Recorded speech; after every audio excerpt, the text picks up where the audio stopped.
Well, covering the Barrie Colts in the Ontario Hockey League, I don't usually get too much time taking a look at the prospects that are up and coming in the Ontario Hockey League draft. And of course, the draft taking place this week for 2025. So, one person that I've been following along on social media recently has been Jordan Malette from Puck Preps. And Jordan, you were on the channel last year talking about the 2024 draft.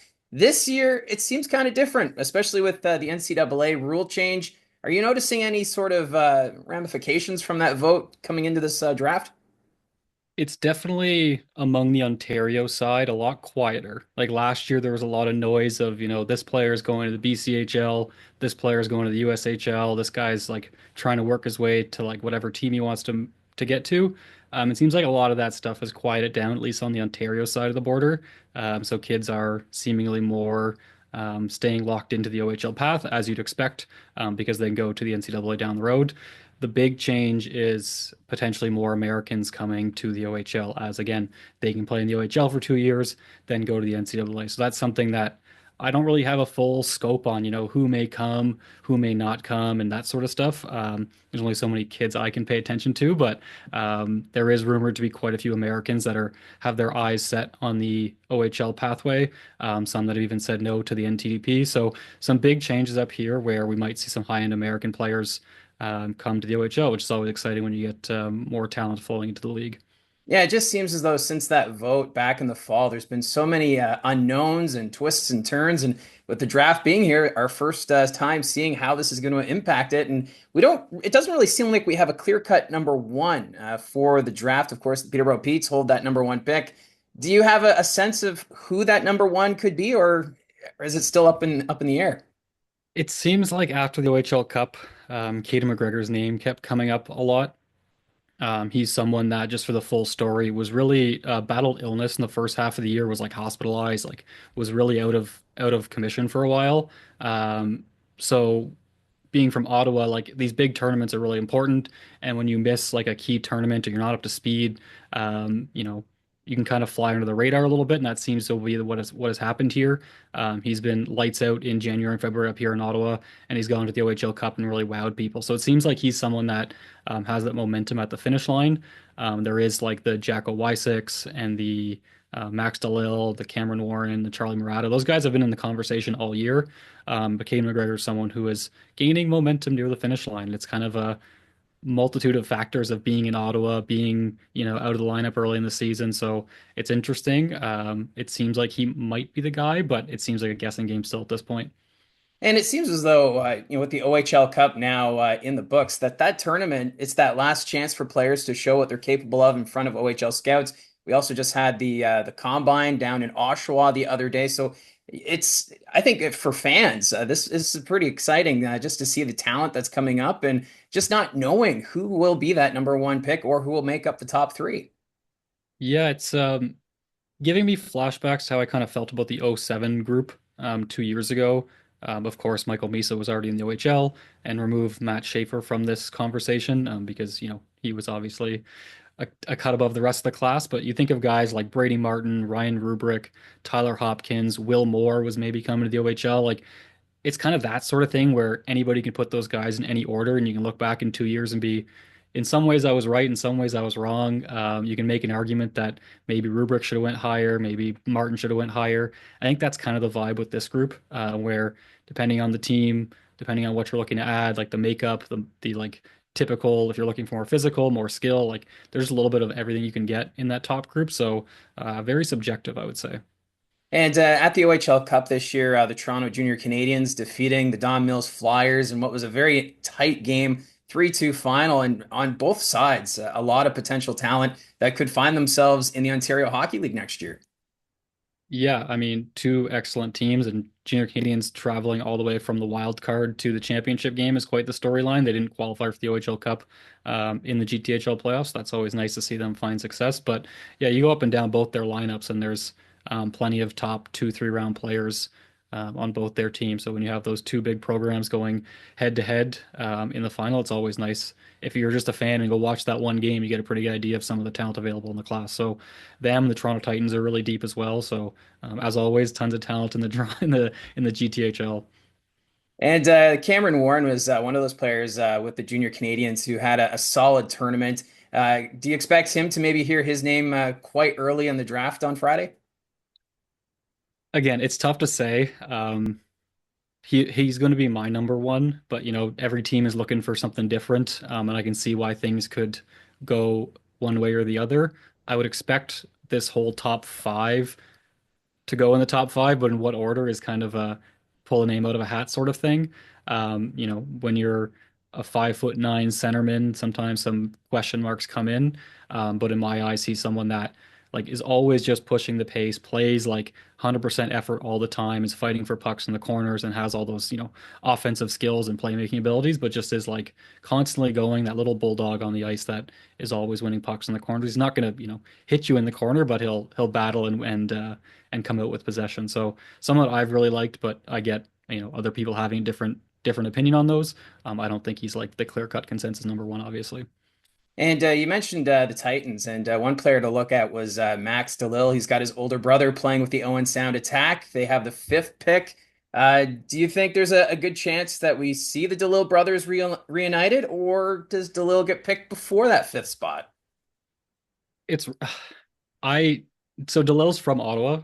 So Ottawa having the third pick has always creeped in my mind of, they were hoping for maybe McGregor, and now McGregor's gonna go higher, so maybe they go DeLille. The local stuff, it's easy to lock in, but at some point it does play a factor, especially when the class is so tight.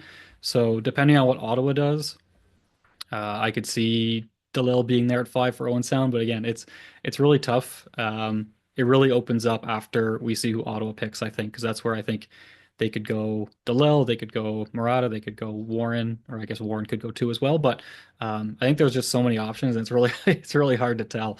But DeLille to Owen Sound is definitely on my mind, but we'll see what happens. And here in Barrie, one name that I keep hearing is Cheateroni, who was playing for the Barrie Colts. I haven't been able to see him personally play, but what's your take on his game, and what are your expectations for him potentially at the draft? So there's not much on my list that I'm confident in. So like 1 to 5 is kind of a puzzle. 7 to 20 is kind of another puzzle where I could see it going either direction. But like right in the middle, like Brock Shitteroni is just the one thing I'm like him at 6 makes sense to me. And I think, depending on who you ask, you might hear his name at 4 or 5. But I've been watching him with the Colts. He was with the Colts U16 last year. Really just impressive, like technical abilities, like flies up and down the ice, can kind of do whatever he wants with the puck and get around guys, beat guys to the outside, and set things up, and really is just a driving force on that Barry U16 team. So I would be surprised if he goes past like 8. I would be pretty confident that he's going to go somewhere in that group, especially with, I believe some of the northern teams have picks in that area, and he's from Sudbury, I believe, or Sault Ste. Marie. But yeah, he's a really talented player and someone that I just feel pretty confident in. My list. Things are a little bit of a mess, but him at 6 has been kind of a constant for a while now. And when I see a few lists I've been looking at, I noticed there is a lot of forwards in the top 10. Is there a chance that we see a defenseman crack the top 10? And who would be that first defenseman potentially picked? Maybe. It's really tough to say because I have probably 10 defensemen that are like B plus players, and nobody that really sticks out to me is like I really want to go snag you at ninth overall. But if you're a team that doesn't have a second round pick, that doesn't have an early third round pick, like maybe you do reach for that defenseman at 10th overall or something, right? So that's stuff that I can't really account for when I'm building my list, but that would make sense if you go out and say, grab a Jack Johnson or a Peter Green, two GTHL defenders that are very different. Jack Johnson being the bigger, more shut down, uses his reach well, bit of an upside bet that everything comes together in like his 6'2" or 6'3" frame. Peter Green being a little bit more well-rounded, puck moving, some offense in his game, kind of just like a 7.5, 8 out of 10 in every category across the board. There is other guys, but those would be the one of the two I would expect if someone was to reach on maybe at 10 or 9. I guess the only other thing in the back of my mind is maybe there's an American that I may not be accounting for, but that's just who knows what's down there and what connections teams are making to players. So that's something you can never predict.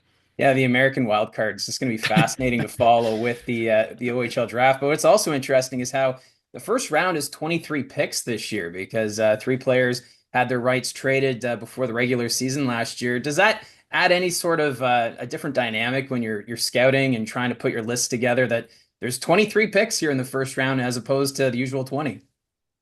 For me, no, like it's really just building a list of kind of best player available sort of thing. But I can see how for a team it would change things. Um, Especially when like the vibe you're getting from most people is like 7 to 25 is kind of just pick a name and hope he turns out okay, right? It's a really tight and really close-knit group. So having two picks in that range to be able to pick two different players could turn out to be pretty good for your franchise. And especially again, like if you don't have a pick till the mid second round, it just means you're picking a little bit later with those compensation picks, right? So there's probably some thinking of trying to game theory what every team's going to do and try to think that way. But for me personally, no, it doesn't change things. But the draft being a little bit chaotic in that mid first round, I could see how having two picks is beneficial. Like someone like Brampton having two back-to-back picks could be really fun to play with. And I know you don't focus too much on goaltenders with the draft, but I understand there's a few names that you've been hearing that we could become familiar in the OHL in the next couple seasons. Yeah, Cruz Resnick is one. He's with the Toronto Red Wings, whose name keeps popping up in kind of that second round range. Usually that's kind of where goalies slot in, unless like the Jack Evankovic's are kind of rare. But he's one that keeps popping up. I think he's 6'2" or 6'3" goaltender in the GTHL who's done well every time I've seen him, but I'm definitely not a goalie expert. But and there's one with Halton, I believe his name is Cole Rugdenhill.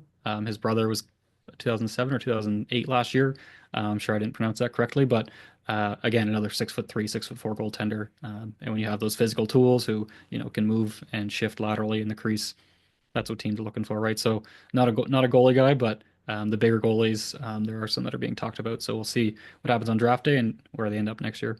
Yeah, it always seems as though if you're a goaltender with size, you're going to be picked relatively soon. But with this draft, I know we covered the top players in the first half of the draft and some of the defensemen. But for you, when you've been watching all these players during this draft year, are there any diamonds in the rough that maybe fans should keep an ear for when it comes to a name that could maybe be a late pick that surprises some?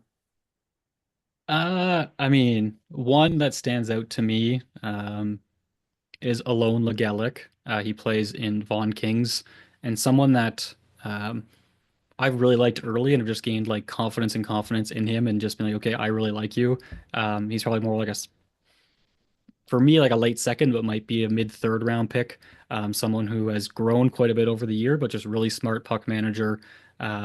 Always like fighting for pucks and makes things happen on that Vaughan Kings team. So he's someone that, yeah, might be a third round guy that I really like.